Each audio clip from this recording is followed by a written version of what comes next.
بێگومان بابەتی نەوت بەدەرنێ لە کاریگەری ئابوووریەکانی بۆ ئەوەی کە شرۆڤەیەکی کاریگەری وەستانی هەناردەی نەوت هێرمی کوردستان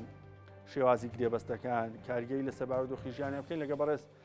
ئەمیر قەساب سەرۆکی سەندیکای ئابوورناسانی کوردستان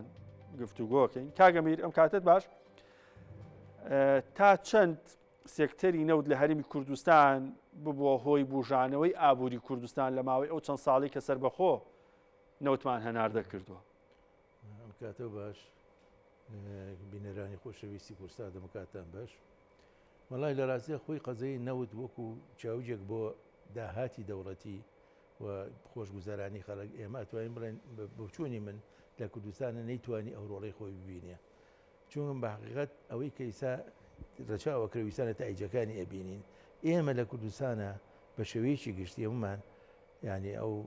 پارتە سیاسیەکان دەسەڵات حکوومەت دائما ئەمانە لە دوای حەدەسەوە بن، دوای حەدەس کەوتون، ناتوانێت پێشبینیان هەبێ بۆیکەوە ئەحداسەکان گۆڕانکارەکانی دەرەوە چکم نەوت و هەر چاوجێکی کەشبێکەوە تەمبیلی اقتصادی کوردستانی بکات بابەت نییە بە ناو خۆی کوردستان خۆیەوە، بەڵکو ئەمە لە دەرەوە لە دەوڵەتانی ناو چوارچەوەی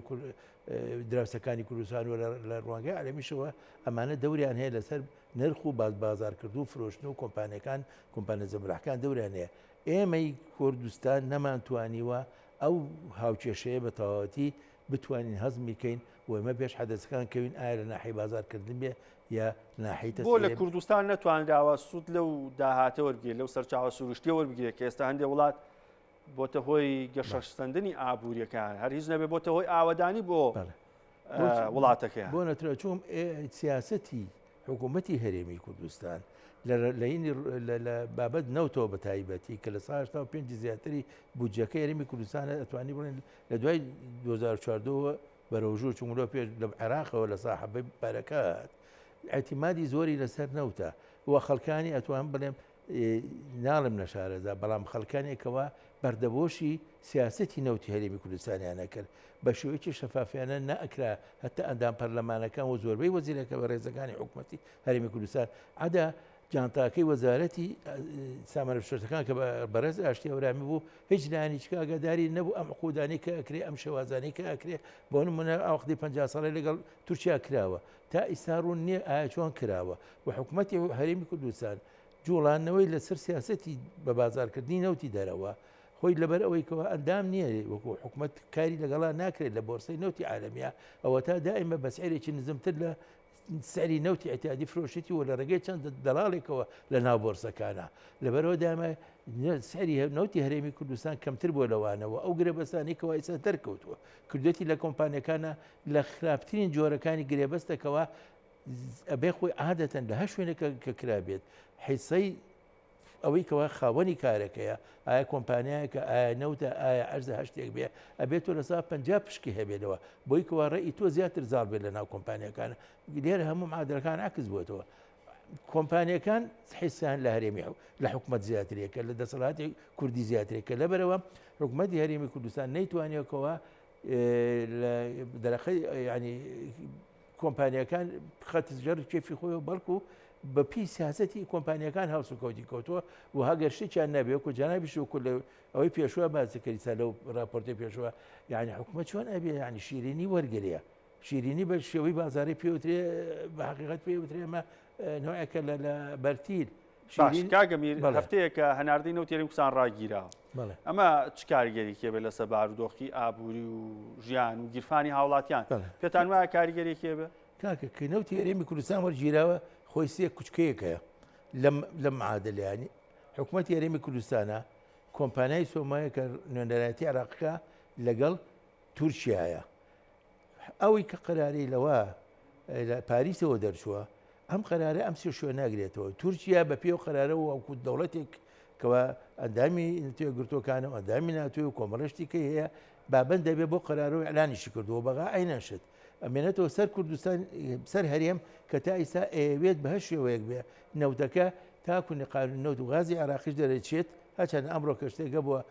نوعڕێکەوتنێکە بووەکەوە کورد ئیتر لە ناو سۆما نوێنەرایەتی خۆی هەبێت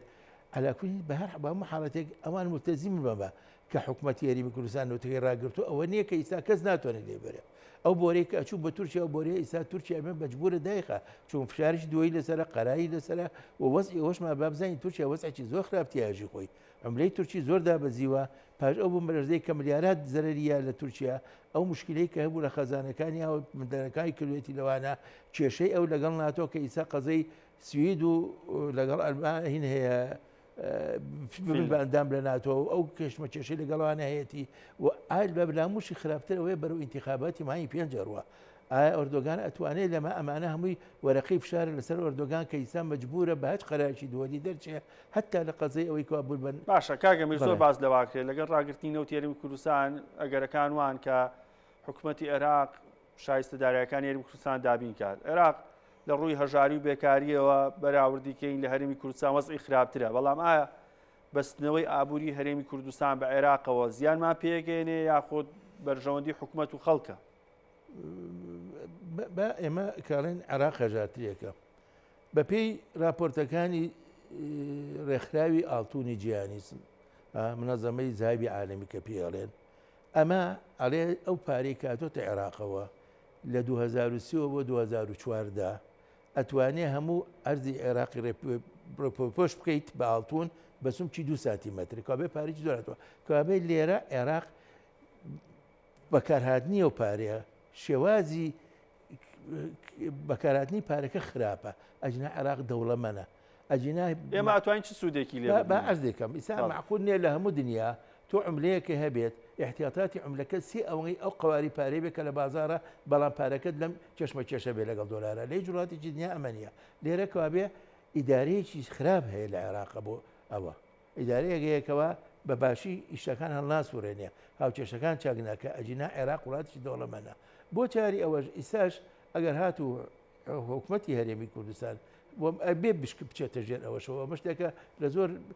چاپێکردنەکە پێشۆم ئاماژەم پیاوە ئەوەڵ و ئەخیر حەلی قەزەی کوردی لەناحەی داراییەوە لە ئەنقەرە و تاران نییە ئەبێر بچێتەوە بۆ بەغا و بێ لەگەڵ بەغاڕێکەوە چون بانێ نەمانێ ئێمە هەرێم بەشێکە لە عێراق و بەشێکە لە سیاسی نەوتی عێراق و بەشێکە لە سیاسی دارایی عێراق لەبەر ئەوە ئەبێ حکوومەتی هەرێمی کوردستان لەگەڵ عێراقەکە بەڵام بەم شەوەی ئیساکە کردومانە لەم حاڵەتە ئێمە لە قوتانین ساڵانی پێشووتر ئەتوانرا ڕێکەوتنی باشتر بکرێت چونکم لەبیرمان نەت بچێ وەختی خۆی عێراقە ویستی لە زمانی مەلیشیا لەگەڵ کووردا ڕێکەوە 400,000 بەرمیل نەبوو لە ئارا 150,000 بەرمیل و ئانا بوو ئیسا بۆ بە 400,000 بەرمیل یعنی بەڕاستیمە زۆر زۆر ڕقەمێکی گەورە و زەبەلاحە کورد لەگەڵ ئەوە پێشببینی بکردداوەکو عرزم کردێمە دامە دوای حەدەست کەوتوین نەمانتوانی قەت پێش ئەحداسەکان کەوین پێشببینیمانە بێ بۆ داهاتوو چۆنە بێ مۆزوعە زۆر باش سپاس بۆ ئەمیر قەساب سەرۆکی سندیکای یابوو ناسانی کوردستان کە شۆڤێکی باشی لەسەر بابەتی کارتێکەری وەستانی هەناردەی نەوتی هەرێمی کوردستان گرێبەستی کۆمپانیاتەکانی لە سەر ئابووری کوردستان بۆ کردی.